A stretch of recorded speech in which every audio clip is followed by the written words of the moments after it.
Hello and welcome to another movie roast. I am your host Scott, and you can find me on Twitter at XOrsonX, and I'm here with Mike. You can find on Twitter at Review and Roast.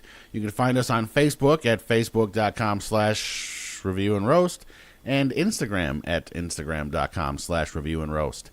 For any of you tabletop gaming nerds out there, we also have a Star Wars themed tabletop Instagram at instagram.com/Star Wars Tabletop. You'll see, some X-Wing, some Imperial Assault, some Rebellion, some Destiny. Mainly X-Wing at this point because we end up playing that more than anything else. But stay tuned, folks. More is a-coming. You can find all of our other podcasts at comicroast.com, and you can find us pretty much on, Friendster at reviewandroast.com. Mm-hmm. I mean, that joke's getting a little old, I guess. But anywho, that being said, we are here today to talk to you about the new reboot of the Tomb Raider series. Lara Croft, the fiercely independent daughter of a missing adventurer, must push herself beyond her limits when she finds herself on the island where her father disappeared. Bum, bum, bum. So for those of you that are not aware, this stars Alicia Vikander, Dominic West, and Walton Goggins.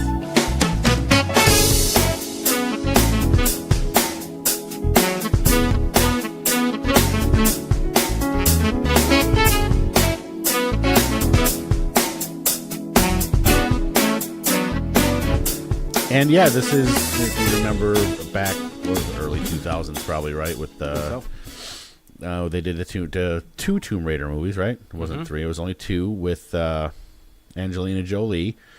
I feel like I'm part of the few that actually thought those movies were pretty good. I liked them. They were all right.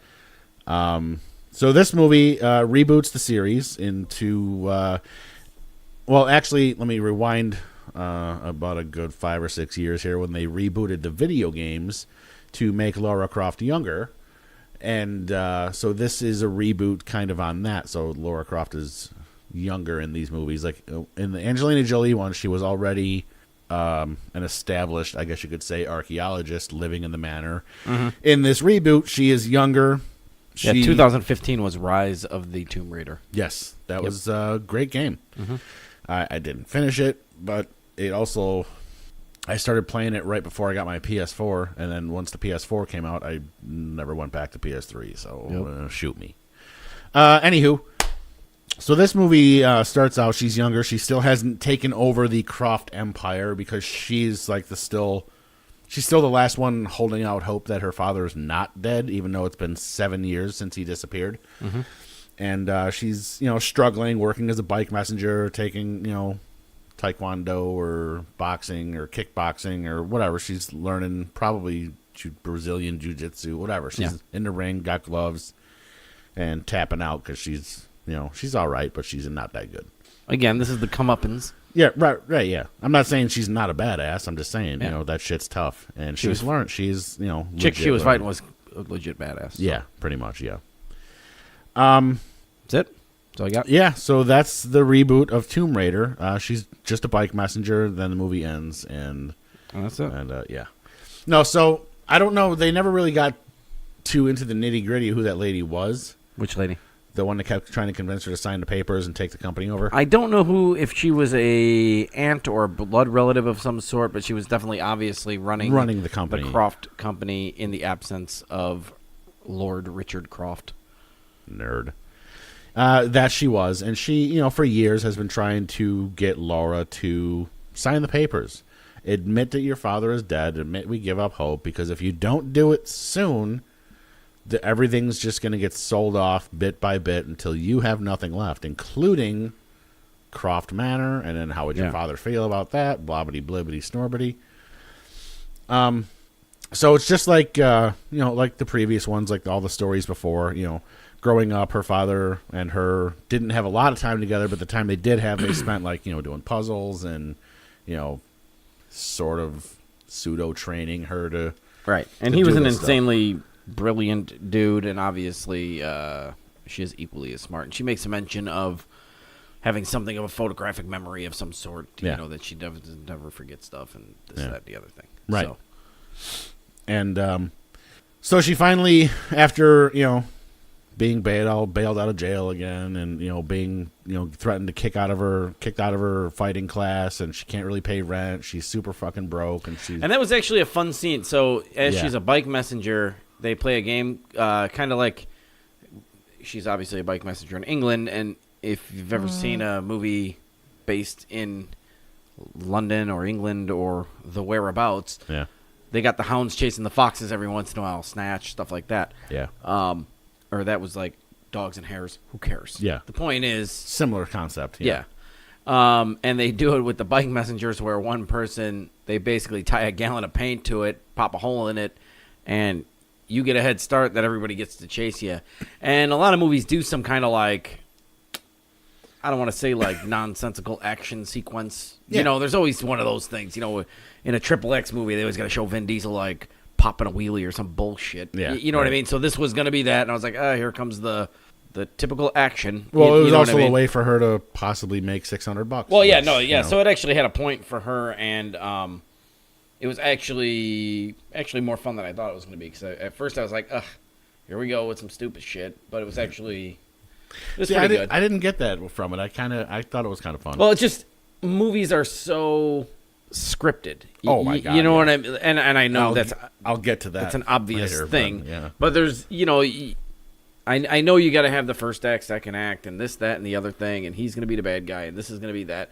But there's a lot of other little nuances like that, like the origin intro action sequence of she already did the MMA fighting in the gym. Right. Okay, so we know she knows some stuff. She already did the whole, I'm quoting Hamlet at the bike shop. You know what I'm saying? Okay, we get it. You're super duper smart. And now she's doing the endurance action sequence. You know what I mean? It's like, okay, like, pretty sure most of us know. Where she's going to outsmart the other 30 guys that are chasing her. And have the physical prowess to complete her task. So, having said that, it was just... I didn't want the whole thing to drag out for half the movie of... the training montage, I guess is what I'm saying. No, I agree. And they do that in so many movies that it's so played out nowadays where it's like, okay, like, I know I'm sitting down to watch a James Bond movie. I don't need to see him, like, hustle some Texas Hold'em. You know what I mean? Or whatever. So, or I don't need to see him beat somebody in a game of pool or backgammon. Right, you like, know what I mean? That was a joke that was being made in 2004. Back with Team America. Time for a montage. Yeah, right. You know what I mean? Because it was so played out then, and here it is 14 years later, and they still doing it. I mean, and again, I know there's a lot of things you got to do in movies, but sometimes it just gets old. But this one was actually done in a way that I was actually more entertaining than most, so I was on board. Right. But for something that already had 2 movies and is arguably one of the most popular video games on the planet, right, you probably didn't need to go down that route. Which is actually kind of what I liked about the first ones, because she was already in the mix. It wasn't like a origin or whatever. Anywho, so she winds up at the office to finally sign the papers and admit that her father is gone and take over the company. And the lawyer who's there is like, well, here you go. Now that you finally admitted it, I've been ordered to give you this upon your father's death. And it's like a cryptex, kind of like from what was that stupid movie? Da Vinci Code? Yup. I shouldn't say that. I actually like that movie. Good book though too. So she's, instead of signing the papers, he's like, well, technically you can't open it until you sign the papers, and she's like, I'm just gonna open it.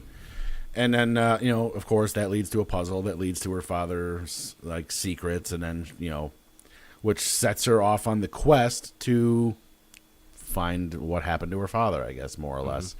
Instead of following his instructions of burn all this shit and go about your life, I just saved the world. You'll never realize that, though, blah, blah, blah. She finds a receipt from a guy he was going to rent a boat from to go to this island off of the coast of Japan someplace or another. So she goes to Hong Kong to try and track this guy down. I don't remember where she got the money. Oh, she pawned the thing. Yeah, she pawned an amulet that her dad gave her back in the day. Blah, blah, blah, blah, blah. That was a cool Nick Frost scene, which actually led to an ending scene, which actually led to the fact that maybe we'll see him a smidge more. I hope so. Which would actually be cool if he became her kind of her cue. Well, yeah, exactly. You know what I mean? Because in the other movies, she always has that the dual pistol. well, not the dual pistols. Well, I mean, yes, but she also has that guy who creates like right. all of her gadgets, and I think that's where they're going with him. And I kind of like it because I like Nick Frost. He's actually he's super fun. I don't even know that he gets actual credit on that film because I didn't notice him in any of the.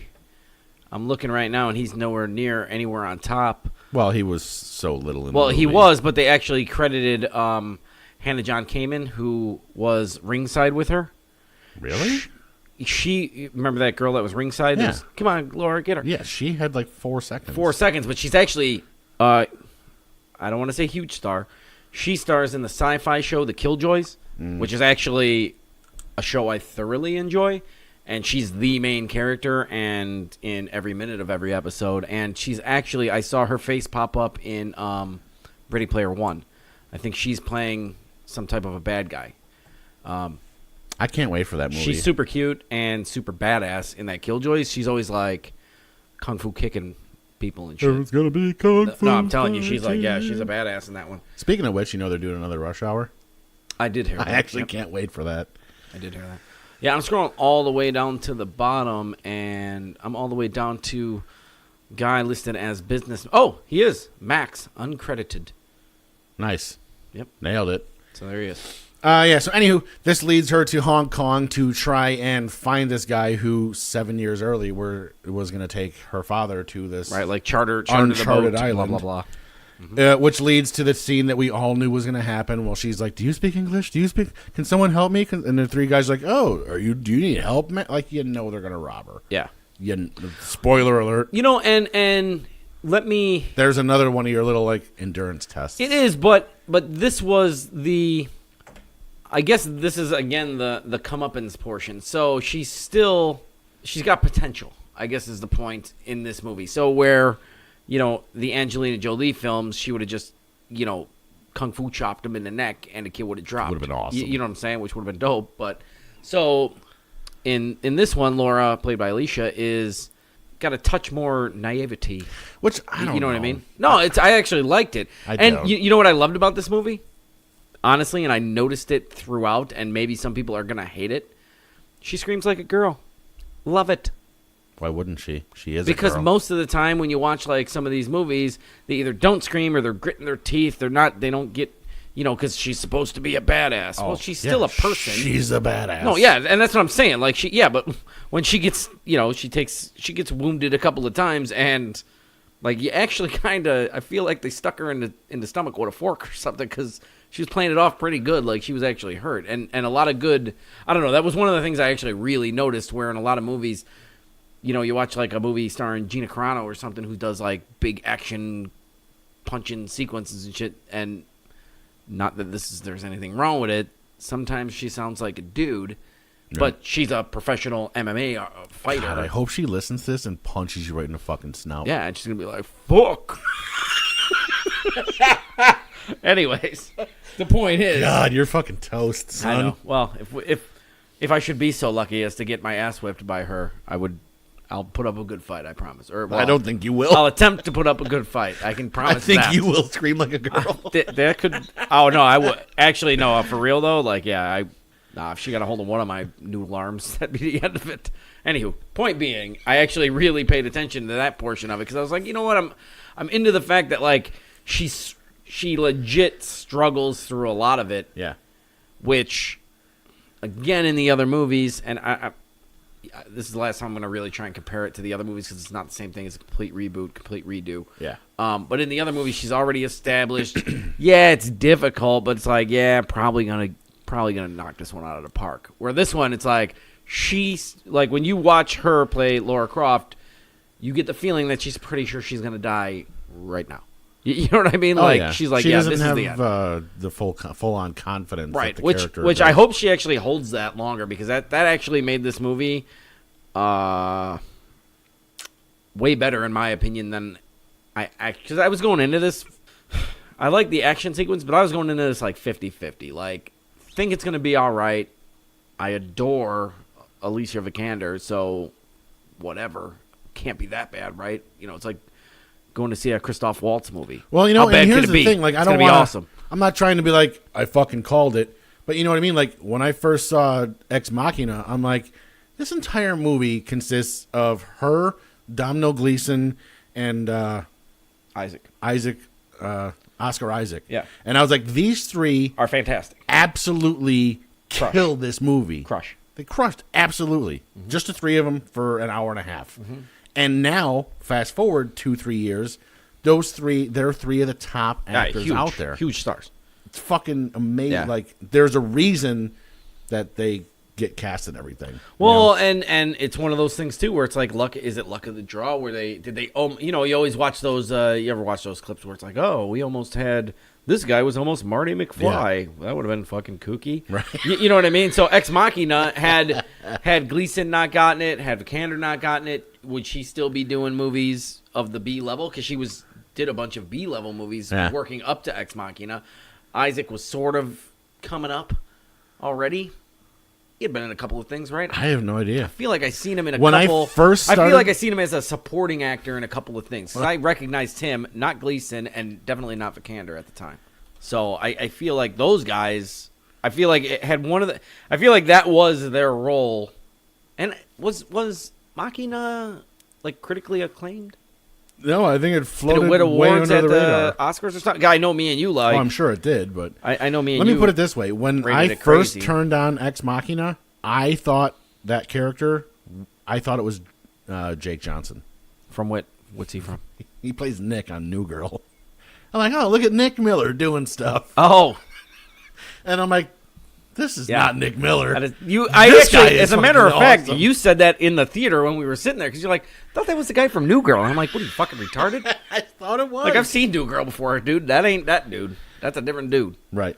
He's a cool dude. But I didn't know who any of these three guys are, and everything I've watched with any one of them has just been awesome. Well, except for Suburbicon. Yep. But Oscar Isaac was the best part, and he was. And we talked about this.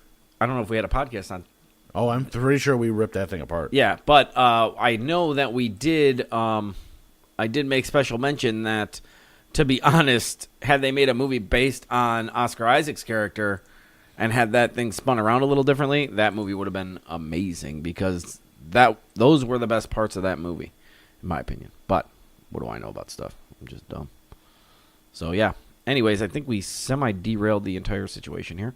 Well, now I'm just rewinding here looking for if we did Suburbicon. I don't know. I don't know that we did. I think we just ripped it in by ourselves. In a written Yeah, okay. thingy. So, back on track. Yep. So, yeah, she's running around Hong Kong chasing these kids who just stole her backpack, which we all knew was going to fucking happen. It was so obvious.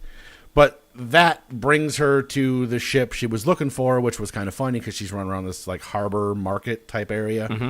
And then this guy just stumbles out and he's like, boom, shoots his shotgun into the air. And he's like, get the fuck off my boat. And then she's like, oh my God, thank you so much. And he's like, get the fuck off you get off my boat too. And she's like, what? And then he just like stumbles over drunk and fucking falls. And then she starts spraying him with the fucking hose. Like, hey, fuck face. I know who you are, and you need to do this. It's like, nope, that ain't me. That was my dad. Whoa, big surprise. Oscar Isaac was in Body of Lies. You'll remember him if you watch that movie again. I want to. We love that movie.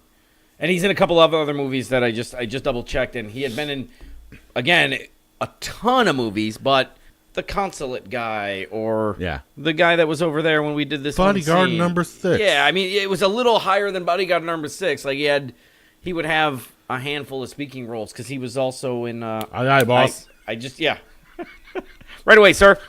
Anyways, there was a lot of. But once he started rolling, he started steamrolling for sure. Oh my God, yeah. So yeah, that's good. So yeah. Anywho, let's just fast forward. They wind up heading out to the island on this guy's boat, and. This is where... And Lou Ren is played by Daniel Wu, who is the star of Into the Badlands and a couple of other things. Yes. Who's a pretty decent action star, in my opinion. No, I liked him in this. He had a limited role in this, but he's a good actor nonetheless. I personally didn't really care for his action chops. I mean, he didn't really... I know the guy can do feel like like a I've seen double him in backflip and stuff. roundhouse, and he didn't have to do any of those. I in feel this like one. there were strings. There's no strings. There are no strings. He'll on seriously me. kick you right in the nose. Yeah, bring it. Okay. So you got what's same your day? face? Yeah. I don't know. I like my chances. I'm just gonna fast forward here to the island. Obviously, okay, the boat goes down. They end up on the shore and boom, get knocked out right away. So she wakes up in another. How do I word this? I was gonna say with. Encampment. Well, I was gonna say with the other absolutely crusher of the film. Oh yeah. With Walton Goggins. I've been a huge fan of him for a super long time. It's been a minute. He's been killing it for a while. Yeah. So Walton Goggins is the quote-unquote bad guy in the film. And he's been on the island for 7 years. Dun, dun, dun. Right, and when she was going through her thing, she had her father had alluded to her that this organization... Himiko. Well, yes. It's Queen Himiko, but the organization is Trinity. Wow.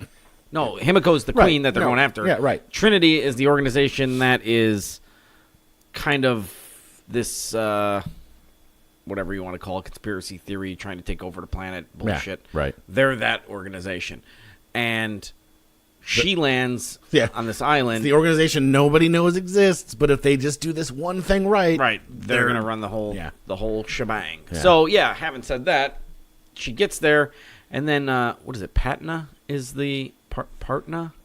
Whatever. It's another company. They specifically bring it up a few times because all the boxes and crates people are carrying, it says like Patna Enterprises, this, that, and the other thing. So that's another company. And you're like, oh, what's this going on? So, and Goggins refers to his employers not letting him leave until he finds the stuff that he was there for. He says, I did some stuff here. I'm going to be here for a while until I find a thing. She's like, where's my bag? And he's like, you looking for this, bitch? And he's got the box. He's got the book that has all the information. He's been blowing up the island for 7 years, can't find shit. Now all of a sudden, she literally just handed him the map, which was dope. So, I think that's about all the story spoiler I want to really get into. I mean, unless you want to get into more. No, I don't. That's pretty much about where I want to spoil stuff. So, too. yeah, I mean, the search for the ancient queen Himiko was because she possessed a power that was able to destroy people with a single touch, and it was magic, and it was this, that, and the other thing. And the way they explain it all is actually super good. And the whole tomb aspect of once they find the actual location of said queen and they start doing the quote-unquote raiding is pretty good. Under the gun of Walton Goggins' character, what was his name? Bud? Bread? Bud. I don't know. What was it? What was it? Matthias. Yeah, that sounds right. Vogel. Vogel, yeah. So, Bud. Settle down, Rudy. Yeah. Hey, Bud, where's Chet? Anyways, the point is, they do all the tomb raiding, and it's actually really cool how they give it a more realistic setting than they did. I'm going to bring up the other Tomb Raiders one last time. Than the other Tomb Raiders. So it's a little less mystical and a little more science-based in this one, and that's where I'll leave that. And it all starts to make sense on why it was taking them 7 years to find the place, why they can find it so easily now, and why they need Laura to continue to get to the finish line.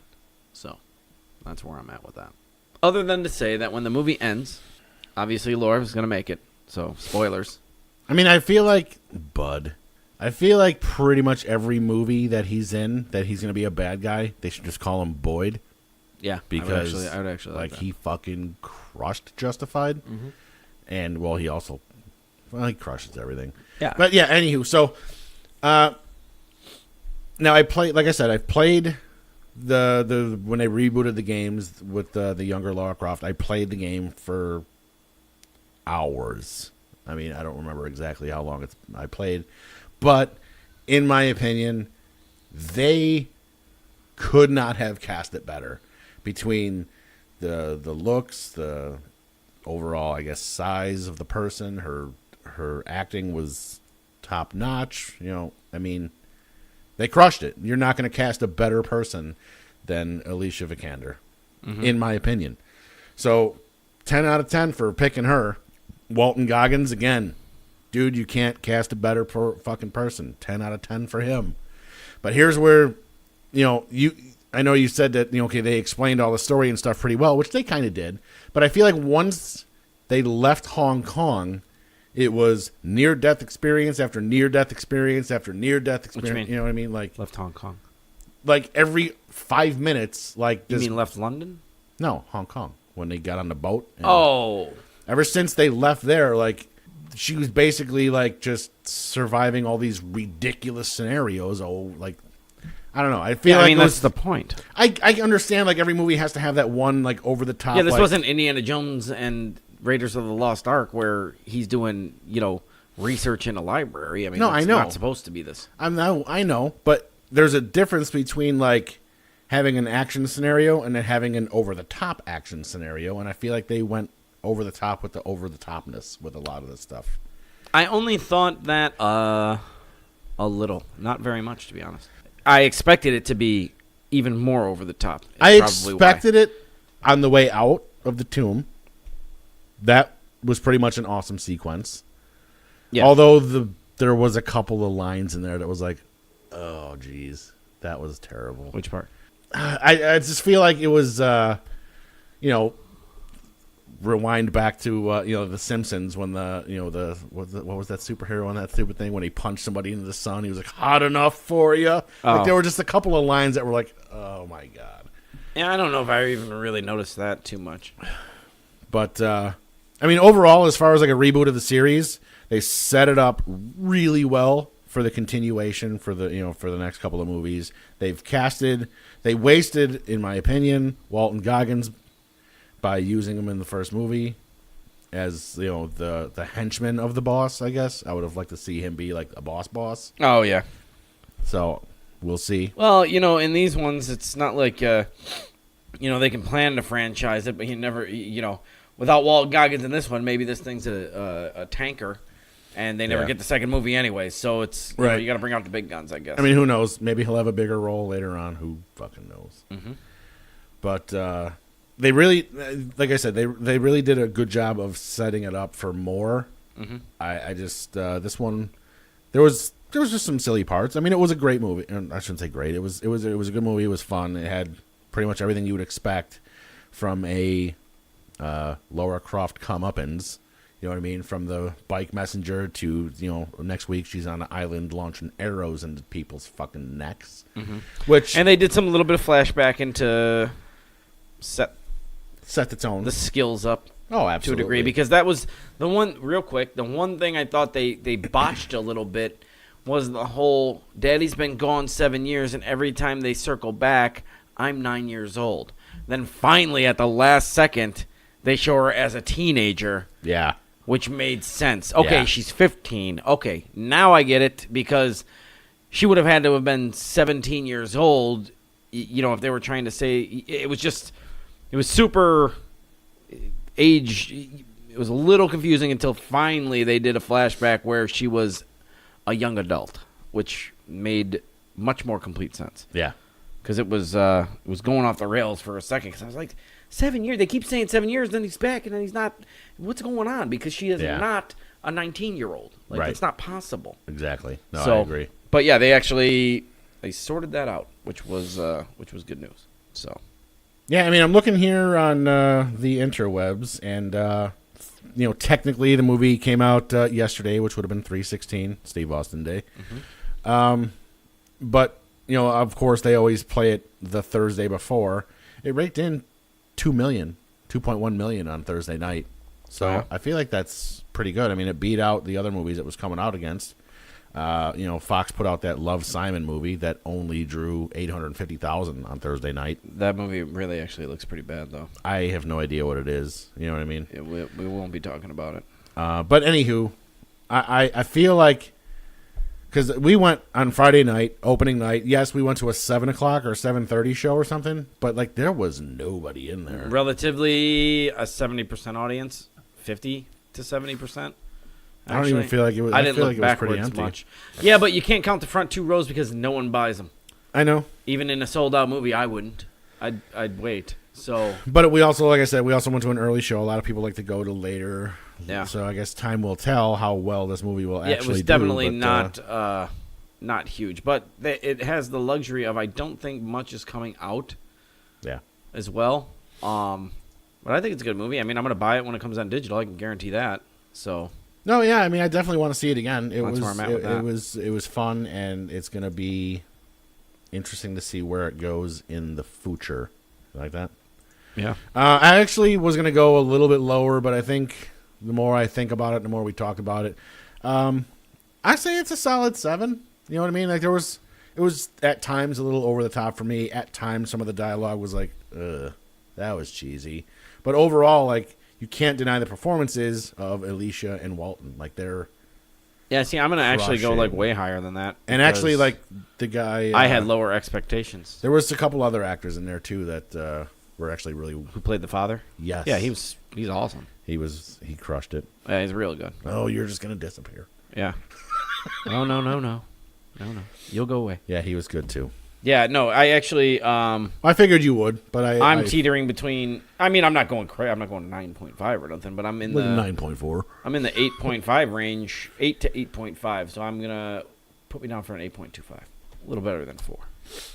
Yeah. That's what I think. Because, you know what? Honestly, like I said, it was better than I expected, but it also gave me what I was expecting. So you know what it's going to be, and people are going to always say, well, this is not my Tomb Raider. You know what I'm saying? Yeah. Well, you already got it. Well, this isn't like the game. Well, no shit. She's not gonna have a pixelated butt and be scaling ledges, right, and doing handstands, shooting 482 people on level 1. But she is. You know what I mean? She's wearing the outfit that everybody has in the game. She's got the bow and arrow just like in the game, and she's got the red. The red hook.